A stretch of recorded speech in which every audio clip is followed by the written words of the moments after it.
Depois você também falou comigo que você entrou para a máfia internacional. Conta em que sequência foi isso? Sim, após a retomada da minha vida, dos meus sentimentos, eu voltei a trabalhar, eu assumi essa relação com a mãe do meu filho em questão e nós decidimos por fazer alguns exames de compatibilidade sanguínea para tentar observar o que poderia ter acontecido, se existia possibilidade de gerarmos mais um filho, até porque ela já tinha uma filha de uma primeira relação e vivia conosco. Esses exames, nada foi constatado e ela engravidou da nossa filha chamada Adriele Rosa. Hoje tem 12 anos e nasceu perfeita para a honra e glória do Senhor. Entretanto, após essa retomada, eu ainda, sem dúvida, não na presença de Deus, decidi por buscar outros caminhos na questão financeira, até porque aquilo que eu ganhava, acreditava que não era suficiente, mas totalmente iludido, né, pelos laços do inimigo. E aí foi onde eu comecei a cometer alguns delitos, e como a própria palavra diz, um abismo gera outro abismo, e foram se abrindo portas e vou a conhecer pessoas que me ligaram aí a envolvimento com uma máfia internacional de tráfico de drogas. E em que ponto você acabou na rua? Quando eu me relacionei com essa máfia, eu Uhum. consegui financeiramente quase que resolver a minha vida, mas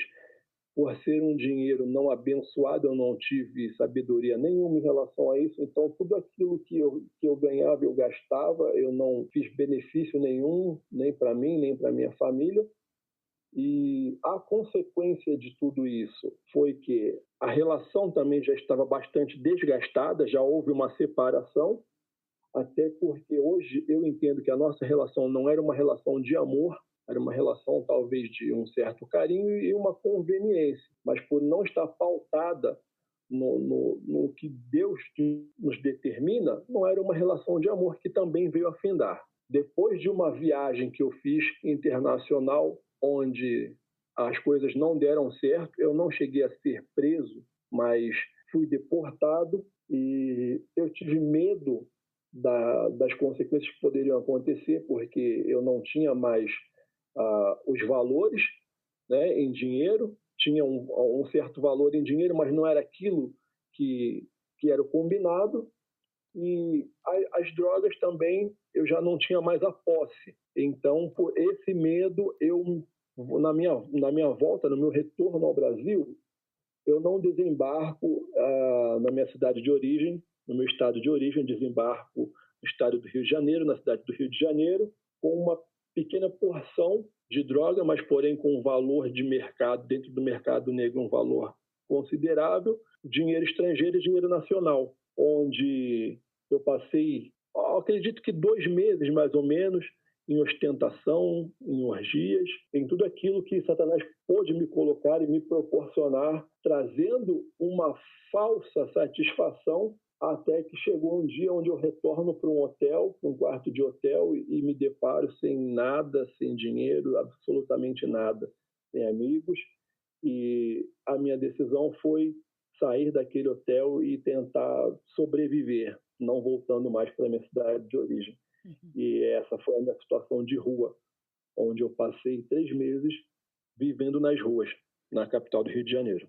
Como é que você sobrevivia? Nesse período, eu acredito que eu sempre fui uma pessoa, eu não digo, eu posso dizer assim, inteligente. Então eu buscava alguns meios e sempre tive facilidade em me envolver, em me relacionar com as pessoas.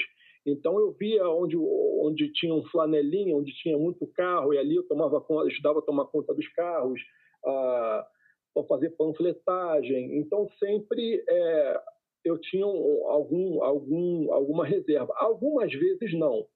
Em alguns momentos eu cheguei sim a não me alimentar, não ter de que me alimentar.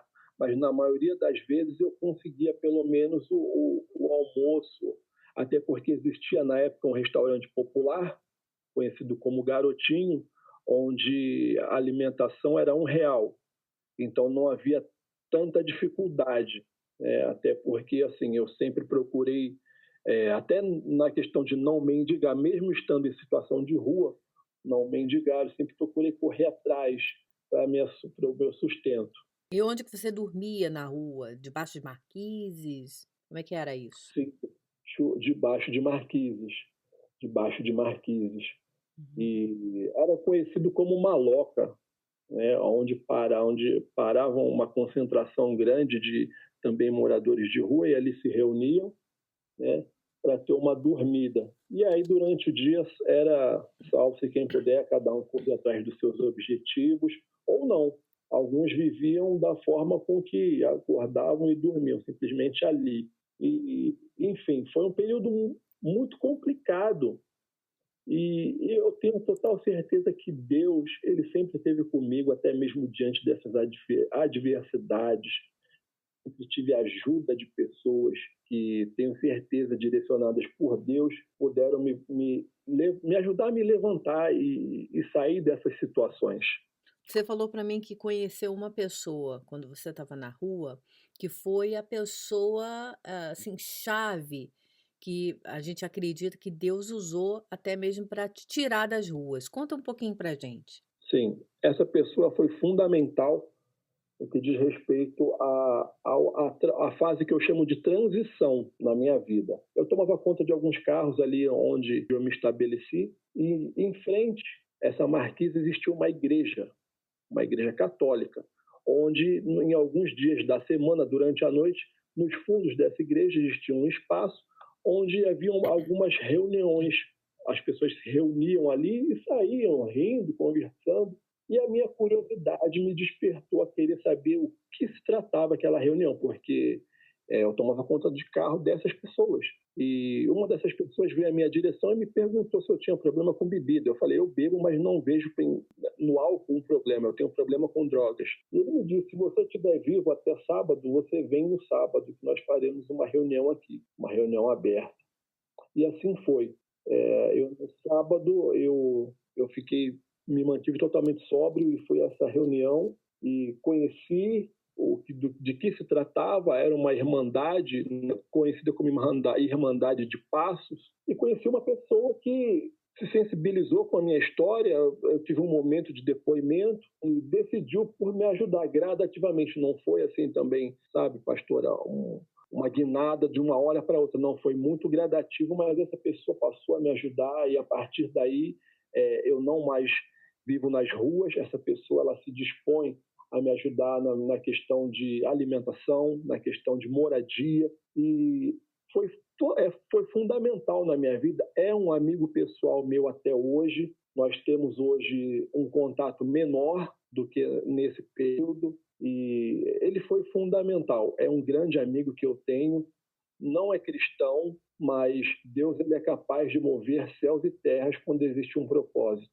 Eu louvo a Deus pela vida desse amigo. Como é que é o nome dele?